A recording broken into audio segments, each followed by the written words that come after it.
Let's take a look at some views expressed on our Newsline program this morning. I think Prime Minister Ranil Wickremesinghe gave an assurance to the Bar Association that all these agreements with the United States will not be signed within this year. So it might happen January 1st if he is still in power. But it's very interesting that the US ambassador has sent a letter to President Maithripala Sirisena about getting these things off the ground. Now, why is she so impatient, right? There are no countries that love other countries. They follow their interests. Where do we get represented? You know, we elect people, but they are following some other agenda. Meanwhile, the US ambassador to Sri Lanka called on opposition leader Mahinda Rajapaksa at his official residence in Vijayarama Mawatha on the 23rd of this month. The meeting took place behind closed doors and were not open for the media.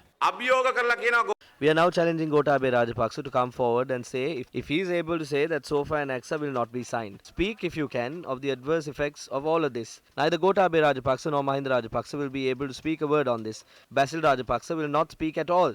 He has said that US citizenship is important. Why are US citizens wanting to contest in Sri Lanka? Gotabaya Rajapaksa cannot oppose this. You must venerate and kneel before the US flag and obtain citizenship there.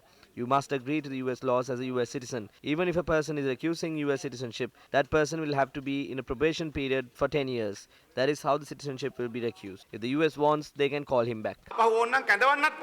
Meanwhile, a document claiming to be the certificate of loss of nationality of the United States of Gotabaya Rajapaksa is being widely shared on social media. The Daily Mirror website had reported that the document was a forgery. It stated that Rajapaksa had become a US citizen on March 13, 2003 and renounced his US citizenship at the US Embassy on July 5, 2019.